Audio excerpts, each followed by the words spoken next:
तो स्वागत है आपका बीएससी केमिस्ट्री में। और मैं आपको करा रहा हूँ बीएससी और केमिकल काइनेटिक्स आपके यूनिट फर्स्ट का चैप्टर चल ही रहा है। ठीक है, तो अभी तक हमने फर्स्ट ऑर्डर रिएक्शन तक कंप्लीट कर लिया था। आज हम बात करेंगे सेकंड ऑर्डर ऑफ रिएक्शन के बारे में। इंपोर्टेंट है, मैंने आपको लिख रखा है इंपोर्टेंट, तो अभी तक आपने चैनल को सब्सक्राइब नहीं किया, सब्सक्राइब कर देना। तो सेकेंड ऑर्डर ऑफ रिएक्शन देखते हैं, समझना ध्यान से। तो बेरासायनिक अभिक्रियाएं जिनमें अभिक्रिया का वेग दो अभिकारक पदार्थ की सांद्रता निर्भर करता है। सेकेंड ऑर्डर ऑफ रिएक्शन का मतलब बेरासायनिक अभिक्रिया जिनमें अभिक्रिया का वेग दो अभिकारक पदार्थ की सांद्रता पर निर्भर करता है, अर्थात अभिक्रिया पूरी होने के बाद दो अणुओं की सांद्रता में मापने योग्य परिवर्तन होता है। ठीक है, सेकेंड ऑर्डर रिएक्शन कहलाती है। इसकी परिभाषा बहुत इंपॉर्टेंट है। उसका देखो, इसका एग्जांपल लिखेंगे हम ऑर्डर ऑफ रिएक्शन का। ऑर्डर ऑफ रिएक्शन का देखो 2HA अगर मैंने लिया, 2HA को मैं H2+I2 में तोड़ सकता हूँ कि इसके भी दो मोल हैं, इसके भी दो मोल हैं। तो dx/dt समानुपाती होगा HI का 2, क्योंकि इसकी घात 2 है। तो ऑर्डर ऑफ रिएक्शन में कितना आ गया, यहाँ पे 2 आ गया। सेकेंड ऑफ रिएक्शन की दो टाइप्स की होती हैं, देख देखते हैं कौन सी। पहला केस आता है हमारा केस फर्स्ट, जब दोनों अभिकारकों की प्रारंभिक सांद्रताएं समान है।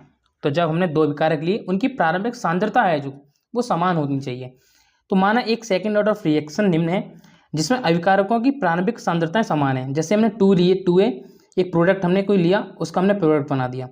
A+B लिया, इसका हमने प्रोडक्ट बना दिया। प्रारंभ में मतलब स्टार्टिंग में आपको पता है कि प्रोडक्ट से A से हमने एक्स प्रोडक्ट बनाया, ऐसे हमने एक्स प्रोडक्ट बनाया और एटलीस्ट हमारा लास्ट प्रोडक्ट हमारा एक्स बन गया। माना A और B तो रिएक्शन पदार्थ हैं जिनकी प्रारंभिक, ठीक है, जिनकी प्रारंभिक कंसंट्रेशन A मोल इनवर्स है। कितनी है? A मोल इनवर्स है। T समय बाद प्रत्येक अभिकारक के x मोल प्रति लीटर उत्पाद में परिवर्तित हो जाते हैं, तो अभिकारकों को सांद्रता A-x मोल प्रति लीटर होगी। ठीक है, अब द्रव्यानुपाती क्रिया नियम के अनुसार, तो द्रव्यानुपाती क्रिया नियम क्या होता है हमारा? dx/dt या del(x/dt), कुछ भी लिखना चाहो, del(x/dt) भी हम लिखते हैं बहुत क्षणिक प्रक्रिया के लिए। ठीक है, बहुत माइनर के लिए क्या हो जाएगा? A-x का होल स्क्वायर, ये हमारी ऑर्डर ऑफ रिएक्शन है। तो del(x/dt) हमारा k A-x का होल स्क्वायर, हमने इक्वेशन फर्स्ट मान लिया। तो जहाँ k बराबर हमारा क्या है? रेट कांस्टेंट है। क्या है? रेट कांस्टेंट है। समीकरण 1 को पुनः व्यवस्थित करने पर हम देखेंगे कि dx हमने dt का मान लगा दिया, A-x का होल स्क्वायर बराबर k dt, जो नीचे हम लेके आएंगे dt की जगह, नीचे हम k को ऊपर लेके, हमने इक्वेशन 2 इसको ले लिया। हमने इसका किया इंटीग्रेशन, इसको बोलते हैं समाकलन। क्या किया? समाकलन। ठीक है, इसका किया हमने समाकलन। तो इंटीग्रेशन dx को A-x स्क्वायर बराबर k इंटू dt, तो 1/A-x स्क्वायर का स्क्वायर हो जाता है, स्क्वायर हट जाता है, बराबर k dt का होता है t, तो kt+c इक्वेशन थर्ड हमने इसको मान लिया। तो जहाँ c बराबर हो जाएगा इंटीग्रेशन कांस्टेंट, तो आपको पता है कि इंटीग्रेशन हम करते हैं हमारा एक कांस्टेंट साथ में आता है। ठीक है, तो जब t बराबर 0 x बराबर 0 हो, तो यहाँ पे हम t बराबर 0 और x बराबर 0 पुट करेंगे, तो हमारा क्या मान आएगा? c बराबर, देखो ये तो 0 हो गया, x भी 0 हो गया, तो 1/a आ जाएगा। तो c बराबर 1/a हमने इक्वेशन थर्ड में रख देंगे इसकी जगह। तो समीकरण 3 में c का मान रखने पर तो देखो कि 1/A-x बराबर kt+1/a, हमने यहाँ पे रख दिया c का मान। किसका? c का। तो kt बराबर आ गया 1/A-x माइनस का 1/a, हमने इधर को लिया है तो माइनस का हो जाएगा। ठीक है, ओके। तो हमारा k बराबर आ गया 1/t x/A-x, हमने इक्वेशन मान लिया 4। ये सेकेंड ऑर्डर रिएक्शन के लिए रेट कांस्टेंट समीकरण है, जब दोनों रिएक्टेंट की प्रारंभिक कंसंट्रेशन समान होती है। इसको याद रखना, अगर आपको पूछ भी ले कि सेकेंड ऑर्डर ऑफ रिएक्शन के लिए रेट कांस्टेंट समीकरण, अब देखो अर्धायु काल, सेकेंड ऑर्डर रिएक्शन का अर्धायु काल, तो वह समय जिसमें अभिकारक की सांद्रता अपनी प्रारंभिक सांद्रता की आधी विघटित हो जाती है। अर्धायु काल की सब परिभाषा सेम रहती है, लेकिन जब डिपेंड करता है मैं किसके लिए परिभाषा पूछ रहा है। हाफ लाइफ पीरियड कहलाती है। तो जब t बराबर हमारा t/2 हो और x बराबर a/2 हो, x हमने जो प्रारंभिक सांद्रता हमने a/2 रखी है, t/x के मान समीकरण 4 में रखने पर, 4 हमारी कौन सी? समीकरण 4 ही है, इसमें हमने मान रखेंगे t और x के। तो मान जब पुट किए तो k का मान हो जाएगा 1/t/2, t half into a/2 a-a-a/2, तो 1/t हाफ तो रहेगा। इसमें देखो इसको हम सॉल्व करेंगे तो a हाफ तो हमारा ऊपर चला जाएगा, a इंटू a हाफ नीचे बचेगा। तो k बराबर कितना आ गया? a हाफ से a हाफ कट गया, तो k बराबर आ गया t 1/t half into a। t half की वैल्यू निकालूंगा तो हो जाएगा 1/k, तो टी हाफ हमारा किसके प्रोपोर्शनल हो जाएगा? 1/a के। तो 1/a हमारा हो जाएगा प्रोपोर्शनल टी हाफ के, इसको बोलते हैं हम अर्धायु काल। इससे स्पष्ट है कि सेकेंड ऑर्डर ऑफ रिएक्शन के लिए हाफ लाइफ पीरियड रिएक्टेंट की प्रारंभिक सांद्रता के व्युत्क्रमानुपाती होता है। ठीक है, केस देखते हैं सेकंड केस। सेकंड क्या बनता है, देखो जब लॉन्ग क्वेश्चन है तो आपको दोनों केस यहाँ पे पुट करने हैं, ऐसे नहीं अपने मन से दोनों पूरा पूरा केस लेके आ रहे हैं। आपको अर्धायुकाल पूछा है, सेकंड ऑफ रिएक्शन की परिभाषा पूछी तो वही लिखना है। जब दोनों विकारों की प्रारंभिक सांद्रता भिन्न है तो ए प्लस बी हमारा कोई भी हम लेते हैं उससे प्रोडक्ट बनता है ए कॉमा बी, ए माइनस एक्स, बी में ए माइनस एक्स, जीरो पे एक्स प्रोडक्ट प्रारंभ में टी समय बाद। पहले अगर ए था, टी समय बाद हमारा ये बन गया product A minus X, B minus X, और जीरो से हमारा एक्स हो गया। तो माना ए और बी दो अभिकारक हैं जिनकी प्रारंभिक सांद्रता क्रमशः ए और बी है। टी समय बाद एक्स मोल प्रति लीटर से उत्पाद में परिवर्तित हो जाते हैं तो ए और बी की कंसिस्टेंस क्रमशः A minus X, B minus X mole प्रति लीटर हो जाती है। मतलब कोई भी चीज़ अगर मान लो दो है तो दो में से एक घट के एक रह गई, इस टाइप से हमने घटा दिया, माइनस कर दिया। तो द्रव्यनुपाती क्रिया के अनुसार तो आपको नियम पता है कि del X upon D T समानुपाती होता है A minus X, B minus X के, मतलब प्रोडक्ट के। ठीक है, तो del X upon D T बराबर K A minus X, B minus X, equation हमने इसको मान लिया फर्स्ट। समीकरण एक को पुनः व्यवस्थित करने पर तो देखोगे del X upon del X की जब हम नीचे ले गए A minus X, B minus X, और ये याद रखे के इंटू डी टी। फिर हमने क्या इसका आंशिक भिन्न का उपयोग कर दिया। आंशिक भिन्न से क्या होता है, हमने one upon A minus B को कॉमन ले लिया तो डेल एक्स का बी माइनस एक्स बचेगा, इसके नीचे ए माइनस एक्स बचेगा बराबर के इंटू डी टी। समीकरण दो का कर दिया हमने समाकलन इंटीग्रेशन। तो ए माइनस बी का अलग होगा तो ए माइनस बी तो कॉमन में इसका होगा नहीं, del X upon B minus X का, del X upon A minus X का बराबर के इंटू डी टी। ठीक है, तो one upon A minus B तो बाहर ही है मेरा, तो जब वन अपॉन में कोई वैल्यू होती है इंटीग्रेशन के तो वो लॉग में आ जाती है। तो एल एन का मतलब लॉगरिथम बी माइनस एक्स पर लॉग ए माइनस एक्स बराबर के टी प्लस सी। सी बराबर हमारा क्या इंटीग्रेशन कॉन्स्टेंट है, यहीं से हम क्या निकालेंगे, वैल्यू निकालेंगे। तो one upon A minus B मेरा बाहर है, यहाँ हमने लगा दिया लॉग एम माइनस एन का फॉर्मूला, ये माइनस का ये प्लस का है तो आपको पता है कि लॉग एम माइनस एन बराबर क्या होता है, log M upon N, log M upon N. तो आगे log A minus X upon B minus X बराबर के टी प्लस सी। हमने इक्वेशन मान ली इसको थर्ड, क्या मान ली इक्वेशन थर्ड।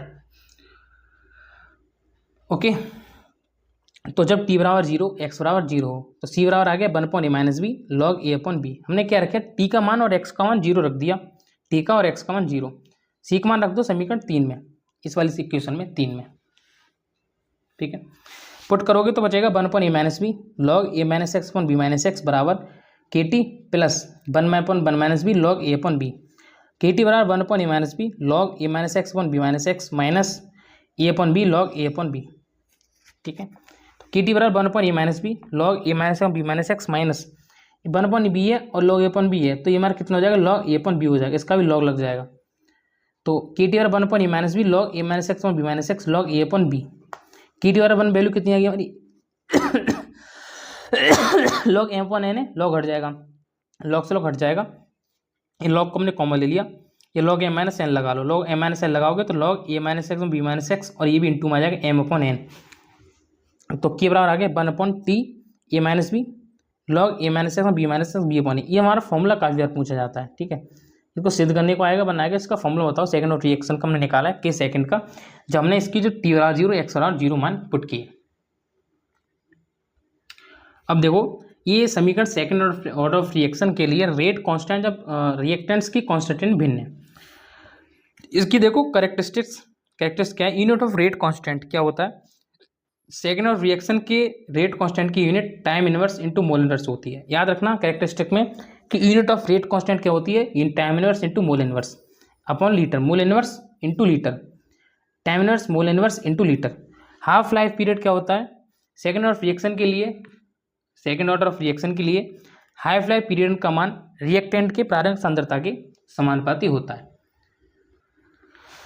ठीक है, थर्ड पॉइंट है जब दोनों अभिकारकों में से एक अभिकारक अधिकता है तो उस स्थिति में द्वितीय कोटि की अभिक्रिया प्रथम कोटि के अभिकारक के बराबर होती है। सेकंड ऑर्डर ऑफ रिएक्शन के लिए एक्स अपॉन ए इंटू ए माइनस एक्स तथा टी के मध्य ग्राफ खींचा जाए तो निम्न ग्राफ प्राप्त होगा। तो देखो ये हमारा टी टाइम को दिखा रहा है, ये x upon A minus x को दिखा रहा है सांद्रता को। तो देखो हमने ग्राफ खींचा तो हमारी कांस्टेंट ग्राफ हमें प्राप्त होता है। क्या होता है, कांस्टेंट ग्राफ प्राप्त होता है। ये देखो अगला टॉपिक हमारा आभासी कोटि की अभिक्रिया, इसको बोलते हैं हम पैसिवेट ऑर्डर ऑफ रिएक्शन, आभासी कोटि की अभिक्रिया। इसकी परिभाषा काफी बार पूछी जाती है। सामान्य अभिक्रिया में आणविकता और कोटि का मान समान होता है। सामान्य अभिक्रिया में आणविकता और कोटि का मान समान होता है, परंतु जब अभिकारकों में से कोई एक अभिकारक, सामान्यतः विलायक H2 हम ले लें, विलायक आधिक्य में मतलब अधिकता में उपस्थित होते हैं तो अभिकारक का वेग उस अभिक्रिया की सांद्रता पर निर्भर नहीं करता है। इस स्थिति में अभिकारक की कोटि व आर्द्रता का मान भिन्न होता है। इस अभिक्रिया को बोलते हैं प्सयूडो ऑफ रिएक्शन। इस प्रकार वे केमिकल रिएक्शन जिनमें अभिक्रिया की कोटि व आर्द्रता का मान भिन्न होता है रिएक्शन कहलाती है। ठीक है, अब देखो hydrolysis of ester.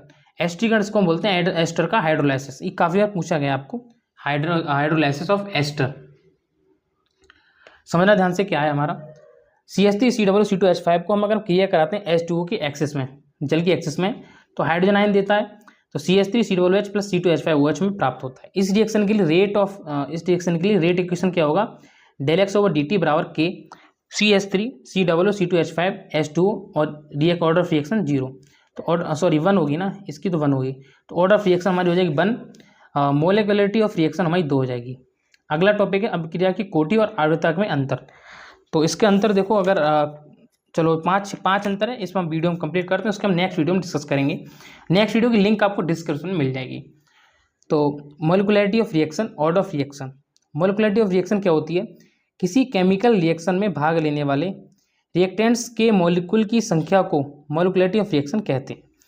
Order of reaction क्या होती है, अभिक्रिया का वेग अभिकारक पदार्थ के जितने अणुओं के सांद्रता पर निर्भर करता है, ऑर्डर ऑफ रिएक्शन कहलाती है। ठीक है, नंबर सेकंड हमारा अभिकारक की आर्द्रता हमेशा पूर्णांक में होती है। ये पूर्णांक या भिन्न हो सकती है, कौन सी, वेग। ये कभी शून्य नहीं हो सकती, ये शून्य भी हो सकती है। अभिक्रिया की आर्द्रता एक थ्योरेटिकल मात्रा है, ये एक प्रायोगिक मात्रा। ये देखो, इसकी थ्योरी है, इसके प्रैक्टिकल में कर सकते हैं। इसमें अभिक्रिया का वेग संपूर्ण अभिक्रिया पर निर्भर करता है, इसमें अभिक्रिया का वेग संपूर्ण अभिक्रिया पर निर्भर नहीं करता है। एक रिएक्शन दे देंगे हम, इनकी रिएक्शन देखो क्या ले देंगे आपको एग्जाम, इसकी रिएक्शन दो चाहे मत दो, कोई जरूर नहीं है। आपको अगर थोड़ा बेस्ट देना है तो रिएक्शन दे सकते हो। रिएक्शन है CH3COO2H5 की क्रिया हम H2 में कराएंगे अधिकता में, तो H आयन के साथ तो CH3COOH प्लस C2H5OH प्राप्त होता है। यहाँ पर इसकी जो मोलिकुलरिटी है 2 मिलती है।